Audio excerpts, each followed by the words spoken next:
eu gostaria de convidar você a abrir em Mateus capítulo 16. Mateus capítulo 16, verso 13. Nós vamos falar sobre uma pedra, sobre uma rocha. Na verdade, é a pedra fundamental. A rocha é eterna. Mateus capítulo 16, verso 13. Indo Jesus para a região de Cesareia de Filipe, perguntou a seus discípulos: quem os outros dizem que é o Filho do Homem? E eles responderam: uns dizem que é João Batista, outros dizem que é Elias, e outros dizem que é Jeremias, ou um dos profetas. Ao que Jesus perguntou: e vocês, quem dizem que eu sou? Respondendo, Simão Pedro disse: o Senhor é o Cristo, o Filho do Deus vivo. Então Jesus lhe afirmou: bem-aventurado é você, Simão Barjonas, porque não foi carne e sangue que revelaram isso a você, mas meu Pai que está nos céus. Também eu lhe digo que você é Pedro, e sobre essa pedra edificarei a minha igreja, e as portas do inferno não prevalecerão contra ela. Eu lhes darei as chaves do reino dos céus, e o que você ligar na terra terá sido ligado nos céus, e o que você desligar na terra terá sido desligado nos céus. Então Jesus ordenou aos seus discípulos que não dissessem a ninguém que ele era o Cristo. Amém. Feche seus olhos mais uma vez, por favor. Vamos orar. Senhor, nós queremos colocar a nossa vida diante do teu altar. Ó Deus, entendendo que tu és a rocha eterna, aquele que nos sustenta, aquele que nos toma pela tua mão direita, ó Deus, aquele que nos conduz ao longo da caminhada da vida até a eternidade. Mas nós queremos pedir, Pai, que elementos dessa verdade venham tomar conta da nossa mente, da nossa consciência nesse momento, a fim de que nós possamos colocar em prática na nossa vida, no nosso dia a dia, nos nossos relacionamentos, nas nossas decisões, o fato de que o Senhor é a rocha, de que o Senhor é, ó Deus, aquele que define, aquele que decide, aquele que direciona os nossos passos. Então, por favor, aplica essa palavra nas nossas vidas. É o que eu lhe peço em nome do teu Filho Jesus, Senhor. Amém. Irmãos, quando nós vamos definir ou quando nós vamos conhecer uma pessoa, geralmente nós não temos um método muito claro para fazer. Então, na nossa sociedade, quando nós apresentamos alguém ou queremos apresentar alguém, nós damos para essa pessoa alguns títulos. Eu digo assim para vocês: essa daqui é a irmã fulana de tal, ela é formada em engenharia, ela trabalha na empresa tal. Ou talvez, quando nós vamos olhar para uma pessoa e temos a experiência, a primeira experiência com ela no trabalho, a nossa primeira impressão talvez tenha a ver com a roupa que ela está usando, com o relógio que ela está usando, se ela está de tênis ou de chinelo. Quando nós olhamos as pessoas, nós buscamos na nossa mente um mecanismo para identificarmos de alguma forma essa pessoa, porque parece que nós não conseguimos nos identificar com alguém que seja completamente desconhecido para nós. Não conseguimos nos relacionar, então nós tentamos traçar parâmetros, para que a partir daqueles parâmetros nós possamos começar uma conversa, iniciar um relacionamento e quem sabe esse relacionamento até se tornar uma amizade. No contexto em que nós estamos lendo esse texto, Jesus ele estava andando com os discípulos. Há pouco tempo atrás, ele havia multiplicado pães e peixes pela segunda vez. E depois que Jesus fez isso, ele encontrou-se com os fariseus que ainda queriam que ele fizesse mais um milagre. Jesus parece que naquele momento ficou aborrecido com aqueles homens, porque aqueles religiosos, apesar de verem muitos milagres, eles não deixavam com que seus corações fossem moldados, mudados, quebrantados. Eles não se submetiam a Jesus Cristo como seu Salvador. Então Jesus disse para eles: olha, nenhum sinal mais lhe será dado, só o do profeta Jonas. Com isso, Jesus estava apontando para a morte e ressurreição do Filho do Homem, porque assim como Jonas sai do ventre do grande peixe, Jesus também sairia do ventre da terra e ressuscitaria para a glória de Deus Pai. Então Jesus diz para aqueles homens: chega, agora vocês vão ver as coisas acontecendo.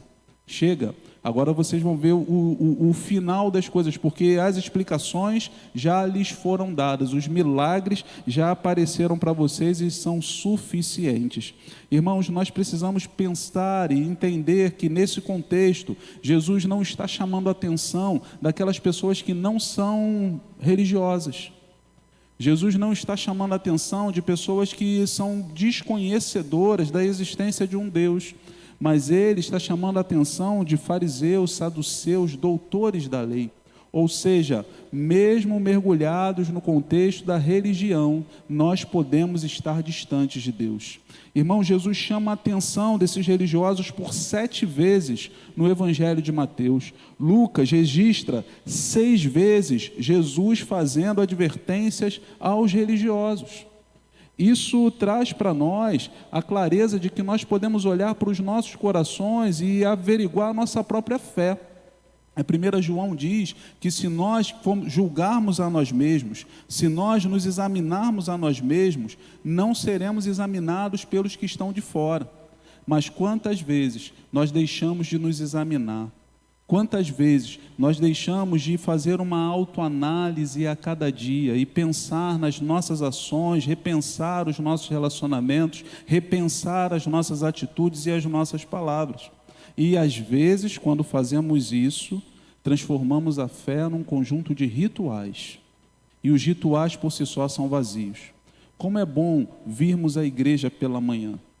Encontrei essa semana com uma irmã que não poderia estar no culto da manhã, então ela veio a outros 2 cultos durante a semana.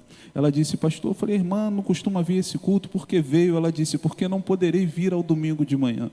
Aquela irmã ama a casa de Deus, e por isso, sabendo que não poderia estar no domingo, ela veio antes para orar, para estar junto com os irmãos, e isso é muito bom. A fé daquela irmã edifica a minha fé, mas nós não podemos correr o risco de deixar que o ritual de vir à igreja, sentar no banco, ouvir a mensagem, cantar louvores, seja suficiente para nós, como se nós tivéssemos pago algo, uma taxa da fé.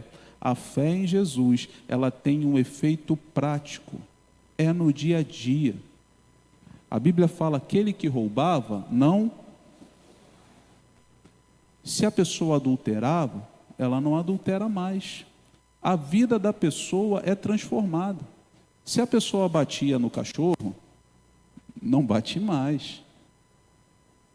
Se o marido reclamava da esposa, não reclama mais. Se os pais provocavam a ira aos filhos, não provocam mais. Se as esposas, o que as esposas fazem? As esposas são umas bênçãos. Vocês são esposas, falam amém. Se os genros falavam mal das sogras, não falam mais. Porque na prática a nossa vida é mudada, a nossa vida é transformada. Eu sei que eu vou receber algumas reprimendas pelo que falei no final, mas amém. Mas a nossa vida prática é transformada, a nossa vida vai mudando, e é isso que Jesus quer. Jesus, ele quer a honestidade, por exemplo, no nosso dia a dia, no pagamento das nossas contas. Está vindo a época da declaração do imposto de renda, está vindo a época a gente não leva vantagem nessas coisas simples, nós buscamos a legalidade. Nós somos um povo que busca a legalidade, busca estar dentro da lei, coberto pela lei. Isso é prático nas nossas vidas, o trato com o nosso vizinho, com aquele que está ao nosso lado.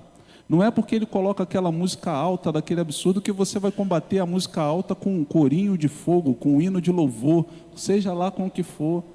Aí você coloca alto também só para provocar, porque ele fez aquilo contigo. Irmãos, os nossos relacionamentos, a nossa vida, Jesus na nossa vida transforma as nossas atitudes. E é essa a conversa que Jesus vinha tendo com aqueles fariseus, porque eles tinham uma crise de identidade. E porque eles tinham uma crise de identidade interior, como eles não conseguiam olhar para si mesmos, eles eram confusos. Eles ouviam uma coisa, falavam uma coisa, iam para um determinado lugar, mas as suas atitudes eram diferentes daquilo que ouviam falar e falavam. Se você é confuso dentro de você, você também vai ter dificuldade de identificar quem é Jesus. O texto continua, ou o texto começa. E Jesus, ele foi para um lugar chamado Cesareia de Filipe. E é dentro desse contexto que ele vai perguntar para as pessoas. As pessoas pensavam que Jesus era um milagreiro. As pessoas pensavam que Jesus era um bom pregador, que Jesus era uma pessoa cuja a presença valia a pena se estar. Mas eles não entendiam quem era Jesus de forma profunda. Então Jesus, nesse momento, ele chama aqueles que lhe são mais próximos, chama os seus discípulos. E ele faz duas perguntas. E é sobre essas duas perguntas que eu gostaria de falar com os irmãos nessa manhã. A primeira pergunta é: quem as pessoas dizem que eu sou? Pessoas confusas chegam a conclusões confusas. E aquelas pessoas naquela cidade disseram: o Senhor é João Batista. O teólogo A.T. Robertson, ele faz uma interessante comparação, porque João Batista era aquele que preparava o caminho. Mas Jesus não é aquele que prepara o caminho, ele é o próprio caminho. Então, confundir Jesus com João Batista é um equívoco. Eles disseram: o Senhor é Elias. Elias é aquele que empreendeu uma batalha contra os profetas de Baal e ele derramou o sangue dos profetas de Baal nessa batalha. Mas Jesus é aquele que derramou o seu próprio sangue na cruz do Calvário para a remissão dos pecados. Então, confundir Jesus com Elias é uma confusão. Eles confundiam Jesus com Jeremias. Jeremias, ele teve atitudes similares às atitudes de Jesus. Ele teve paciência, ele teve resistência, ele passou por sofrimento imerecido, mas ele era apenas um profeta. Somente Jesus Cristo poderia reconciliar o homem com Deus. Os profetas foram diversos e eles profetizaram por muitas vezes a nova aliança, mas somente Jesus Cristo pôde de fato ser o autor e consumador dessa nova aliança, derramando o seu sangue na cruz do Calvário. As pessoas confundem Jesus, as pessoas confundiam Jesus naquela época. Isso talvez tenha a ver com a localidade e o contexto aonde eles viviam. Eles viviam num lugar chamado Cesareia de Filipe. Jesus, se você pudesse olhar geograficamente um mapa com a sua imaginação, você precisa entender que Jesus ele está indo da região central de Israel, subindo para o norte. Ele passou pelo Mar da Galileia, ele continua indo para o norte de Israel. E ele chega então num lugar chamado Cesareia de Filipe. Cesareia de Filipe, no Antigo Testamento, aparece para mim e para você como a região do Monte Hebron. É por ali onde Jesus está. Só que aquela cidade tem um nome modificado. E mais para frente no sermão a gente vai ver por quê.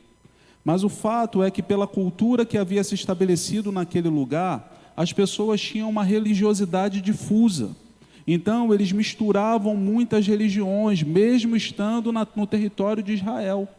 Eles misturaram as religiões. Então, quando eles dizem ele pode ser um profeta que ressuscitou ou que reencarnou, porque eles eram influenciados pela cultura grega e naquele momento isso já era comum aquela fala. Então as pessoas tinham uma percepção errônea de quem era Jesus. E a partir das suas percepções elas tentaram definir Jesus. Dois elementos saltam do nosso texto: a hipocrisia e a confusão. A hipocrisia dos religiosos, que viviam uma fé falsa e que não obedeciam de fato Jesus em suas vidas, e a confusão oriunda de um contexto religioso que era difuso, confuso, exatamente como nós vivemos nos nossos dias. Irmãos, o Evangelho tem sido pregado no nosso Brasil, e o nosso país é um país que se autodenomina como um país cristão, mas à medida que o tempo passa, nós vemos a violência, a impunidade, a desonestidade crescendo na nossa nação. E nós vemos também o número de evangélicos crescendo. Mas nós não estamos vendo evangélicos sendo presos por causa da justiça. Isso talvez queira apontar que nós não estejamos sendo uma oposição tão forte assim à injustiça. Nós devemos nos posicionar, porque enquanto a igreja cresce, o ideal é que nós pudéssemos ver também uma batalha crescente. Não uma batalha contra pessoas, mas uma batalha contra valores que não têm a ver com a vontade de Deus. Essa semana, enquanto assistia a aula da primeira semana na faculdade, Então, a professora, quando ela introduz a matéria, ela diz algo interessante. Ela diz o seguinte: olha, macarrão, ele é comido em muitos lugares do mundo. Macarrão é comido em muitos lugares do mundo. Aqui no Brasil, você come macarrão com garfo e faca. E é normal. Existem lugares do mundo onde macarrão é comido com colher. E é normal. Então ela disse: olha, a cultura varia. Dependendo do lugar onde você estiver, a cultura varia. Aí ela termina essa fala e emenda: a prática sexual também é assim. Vocês entenderam a sutileza? Entenderam a casca de banana que foi colocada? Agora eu sou um homem de 44 anos ouvindo essa informação. Você talvez tenha mais idade que eu, 45, 46, 50, 80, 95. Talvez você tenha menos idade que eu, 30, 25, 28. Mas você imagina que os meus e os seus filhos, quando sentam numa sala de aula, muitas vezes eles se deparam com essa informação com 12, 13, 14, 15, 16, 17, 18. Irmãos, a mente humana, ela só termina de ser formada com 21 anos de idade. 21 anos de idade, até 21 anos de idade ela está em formação. Mas quantas vezes valores errôneos são lançados de forma sutil para que nós venhamos escorregar, cair e nos desviar? Pastor, você falou desse problema, e agora? Agora você tem que conversar com seu filho e com seu neto. Agora você precisa se tornar mais próximo e abrir diálogos como esse, porque você pode ter certeza que é sobre isso que ele é tentado, ou é esse tipo de informação que ele vai ouvindo a cada dia. Então você precisa estar atento. Mas, voltando para o nosso texto e nosso contexto, em como igreja nós precisamos nos posicionar contra esses valores. As coisas os comportamentos vão entrando, irmãos, no seio da igreja, e nós não vamos percebendo. Copinho de vinho pode se tornar um processo de embriaguez muito grande. Assistir o desfile da escola de samba por uma questão cultural pode levar você a Marquês de Sapucaí no ano seguinte. Então, você precisa tomar cuidado com as decisões que você toma. Eu e você precisamos ser aqueles que oram e aqueles que vigiam, para que possamos permanecer de pé. E o texto sagrado está dizendo exatamente isso. Precisamos viver uma vida autêntica. Decidimos a nossa vida por Jesus, então precisamos ser, sim, radicais em seguir a Jesus. Não radicais como os radicais aí de fora fazem, os extremistas, mas precisamos ter uma postura muito clara dentro de nós, no sentido de irmos na direção de Jesus. Eu sei que existem pessoas aqui que não professam a fé cristã, e é um prazer ter você aqui conosco nessa manhã. Você é bem-vindo nessa casa, você é bem-vindo nessa casa. Mas é sempre um desafio que a palavra de Deus nos traz, de levar para você aquilo que Deus tem e quer para a sua vida. Então, se você se sente desafiado, eu gostaria de convidar você a pensar nisso a cada dia. Existe um erro muito grande nos nossos dias, e o erro é doutrinário, o erro é teológico. Pessoas que abrem lugares e escrevem igreja evangélica, mas na verdade não pregam o evangelho. Mas isso é tão difundido, que muitas vezes pensamentos humanos são confundidos com as expressões sagradas, com as escrituras sagradas, e nós colocamos esses pensamentos em prática como se isso de fato tivesse a ver com a nossa fé, e não tem. A teologia da prosperidade entrou nos nossos meios, nos nossos arraiais. Então, a crença que a bênção divina está ligada somente se você for bem sucedido materialmente falando. Se você está pobre, se você não tem dinheiro, se você não tem condição financeira, então você não é abençoado por Deus. Pelo contrário, existe algum tipo de maldição na sua vida que precisa ser quebrada. E o triste é que geralmente essa maldição é quebrada através de uma oferta, através de uma contribuição. Mentira teológica. O culto à prosperidade, ele tem uma busca ávida pela vida, pela prosperidade financeira como única forma de vida. E como foi bem falado pela irmã Eliette enquanto dirigia a oração, Deus livrou, mas Deus podia não ter livrado, e Ele continuaria sendo Deus, assim como a irmã disse. Porque de fato é essa percepção que nós devemos ter na nossa vida. Nós devemos entender que, enquanto seres humanos, passamos por problemas, por tribulações, por adversidades, assim como o nosso Senhor passou. O nosso Senhor é a referência para nós. Então, irmãos, essa doutrina muitas vezes entra no meio dos nossos arraiais e vai nos enganando e deturpando a nossa percepção de fé. Existe no nosso meio hoje uma ênfase numa revelação direta. As pessoas param, olham para você e dizem assim: assim diz o Senhor. E muitas vezes essas normas, esses pensamentos são tão particulares e não têm a ver com as Escrituras Sagradas. Conheço um casal que um dia recebeu uma revelação, e nessa revelação o Deus, ou o suposto Deus, dizia que aquele casal devia sair da igreja onde estava e ir para a igreja da pessoa que estava entregando a revelação. Que revelação sugestiva! O casal atendeu a revelação, saiu, foi para a igreja da pessoa que estava entregando a revelação. A pessoa que estava entregando a revelação começou a igreja na própria casa e recolhia ofertas e dízimos. Enquanto o templo ali se desenrolava, ela fez uma grande obra, uma grande construção, até que chegou no domingo. Quando as pessoas se reuniram lá para adorar, chegaram na porta, a pessoa disse: aqui não, essa casa aqui é minha, vocês podem ir embora procurar um outro lugar. E aquele casal ficou desnorteado, porque não sabia aonde agora ia adorar a Deus e não sabia como faria com as expectativas que depositou sobre a vida de outras pessoas. Irmãos, vivemos um tempo em que um amigo pastor recebeu um grupo de pessoas que veio de uma outra igreja, e ele perguntou por que saíram da outra igreja. E eles disseram: porque o pastor vendeu o templo com as pessoas dentro. Ele vendeu o templo e as ovelhas, ele passou o ponto. Irmão, está rindo? Pode rir um pouquinho. E agora a gente não quer fazer parte dessa outra ovelha.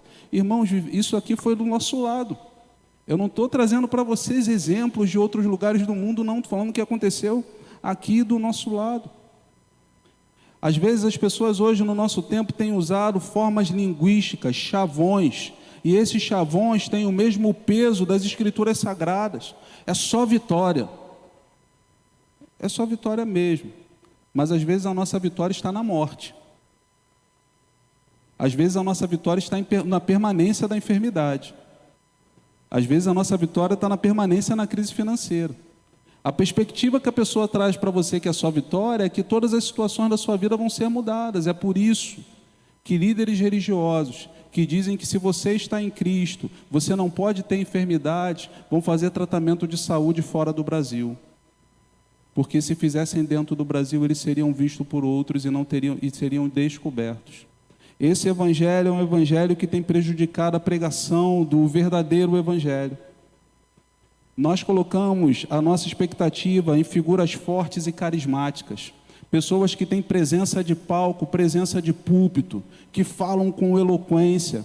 Irmãos, a palavra de Deus nos traz um exemplo de um homem chamado Enoque. Enoque, ele não foi como Abraão, porque Abraão foi amigo de Deus, o grande patriarca, aquele que dá início ao povo de Deus.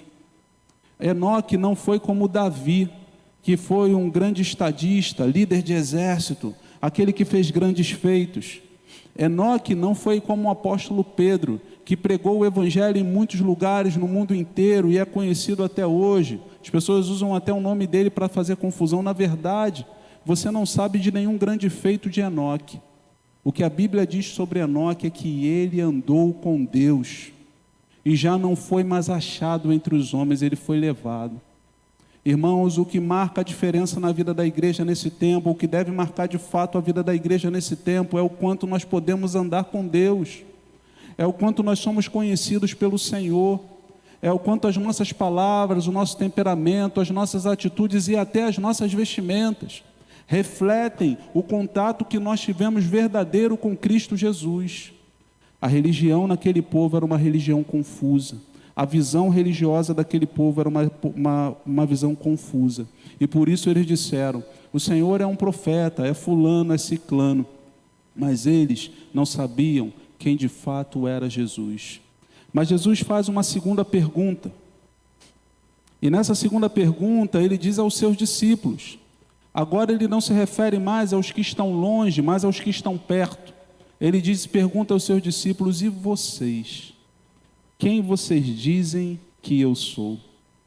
E eu confesso aos irmãos, ou na verdade eu gostaria de estabelecer alguns princípios com os irmãos antes de irmos para essa parte, porque a maioria dos comentaristas, quando pega esse texto, vai tentar mostrar para você que Pedro não é Papa, e que Papa não é Pedro. Então, eles vão dizer para você que Jesus, ou estava dizendo para Pedro, fazendo ali um trocadilho com palavras que eram similares. E daqui a pouco a gente vai passar por isso. Mas a minha ênfase nessa resposta não é aquilo que Pedro era, mas é quem de fato era Jesus. Então, por favor, me permitam, nesse texto, sem nenhum problema exegético ou hermenêutico, mas trabalhar na ideia de não quem era Pedro, mas quem é Jesus. Porque, de fato, era isso que eu gostaria de falar com os irmãos nessa manhã. Pedro, ele toma a frente naquele discurso, ou daquela pergunta. Ele parece ser o líder dos apóstolos. Ele parece ser aquele que primeiro responde, aquele que primeiro vai à frente. E Pedro, ele diz: Tu és o Cristo, o Filho do Deus vivo. Vamos repetir juntos? Tu és o Cristo, o Filho do Deus vivo. Jesus se alegra e fala: sim, Simão Barjonas.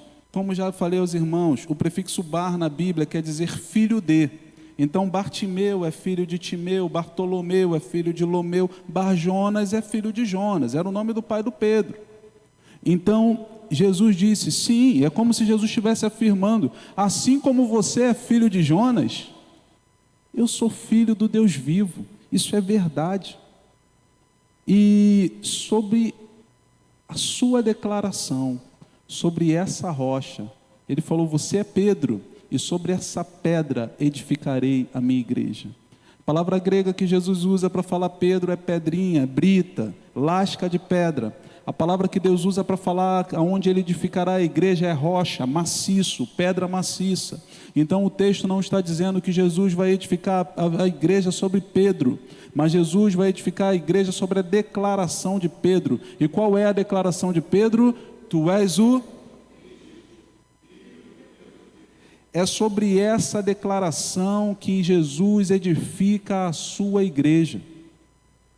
Jesus edifica a sua igreja sobre si mesmo, porque sendo Ele o Filho do Deus vivo, é Ele que nos ensina a forma correta para vivermos, é Ele o fundamento da igreja, é Ele que nos leva a vivermos de acordo com a vontade de Deus. A Bíblia fala que não há nenhum outro nome dado entre os homens pelo qual importa que sejamos salvos. Nenhum outro nome dado entre os homens pelo qual importa que sejamos salvos. Certa vez uma vizinha abordou minha mãe e disse para ela assim: olha, fulano aqui no Brasil, ele sofreu mais que Jesus quando morreu. Sofreu muito. A morte dele foi uma morte mais dolorida do que a morte de Jesus foi. Isso não é um problema. De fato, pessoas podem ter morrido de forma mais dolorida que Jesus morreu. Mas nenhum deles poderia pagar o preço do nosso pecado por nós, porque Jesus é o próprio Deus que se fez carne. Santo, perfeito, imaculado, sem nunca ter errado. Não ter a ver com o tipo de morte ou somente com o sofrimento pelo qual Jesus escolheu passar para nos redimir pelos pecados, mas tem a ver com a própria essência do sacrifício que seria oferecido, que era um sacrifício puro, perfeito. Jesus se ofereceu por nós. Agora, quando Jesus assume nesse texto de que de fato ele é filho de Deus, e de que sobre a rocha, que é a declaração de Pedro, ou seja, a rocha sendo ele mesmo Jesus, a igreja seria edificada, Jesus está fazendo menção a alguns textos que vêm lá do Antigo Testamento. Porque, por exemplo, Salmo 62 diz: só ele é a minha rocha e a minha salvação e a minha defesa, eu não serei abalado. O Salmo 62, outro verso diz: porque tu és a minha rocha e a minha fortaleza, pelo que por amor do teu nome, guia-me e encaminha-me. A Bíblia também diz: não há santo como o Senhor, porque não há outro fora de ti, e rocha nenhuma há como o nosso Deus. Em Deus está a minha salvação e a minha glória, a rocha da minha fortaleza, e o meu refúgio estão em Deus. Salmo 19 diz: sejam agradáveis as palavras da minha boca e a meditação do meu coração perante a tua face, Senhor, rocha minha e libertador meu.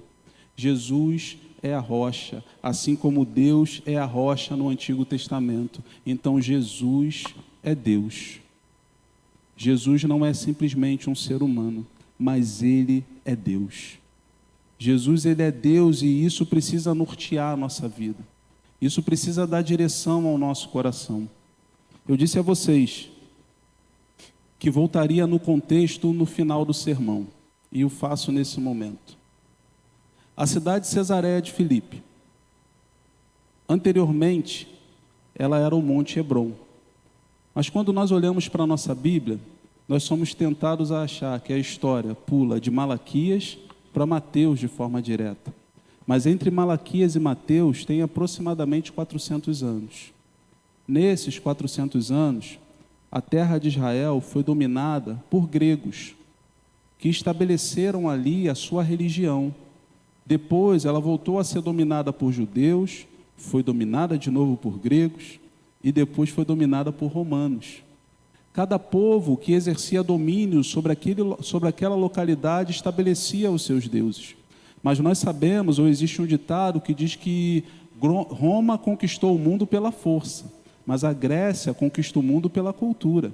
E assim também a Grécia impõe a sua religião àquele lugar. O lugar onde era o Monte Hebrom, agora é um lugar que recebeu um nome em homenagem a um deus grego chamado Pan. E naquele lugar existiam diversas adorações. Pan era o deus da floresta. Ele era uma espécie de ser híbrido. A parte de baixo era como se fosse um tipo de bode, de cavalo, e a parte de cima uma parte humana. As pessoas adoravam a Pan embaixo do Monte Hebrom. No Monte Hebrom existia uma caverna, e nessa caverna fluía uma das nascentes para o mar da Galileia. E dali as pessoas entendiam, misticamente falando, que aquela caverna era a porta do submundo. E se você conhece a cultura grega, você sabe que céu e inferno estão nesse submundo.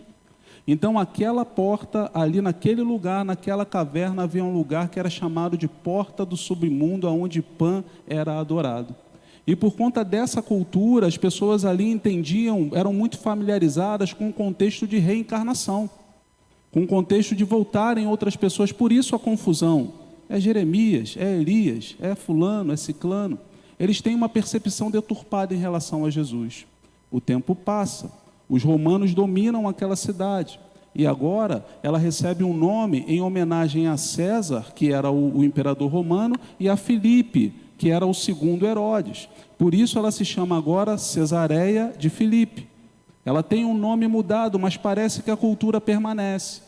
Então é justamente em Cesareia de Filipe, um lugar de confusão, um lugar onde muitos deuses são estabelecidos, onde existe onde está estabelecida uma confusão religiosa, onde está estabelecida uma confusão, um domínio político secular, que Jesus pergunta aos seus discípulos e diz a ele: quem os homens dizem que eu sou?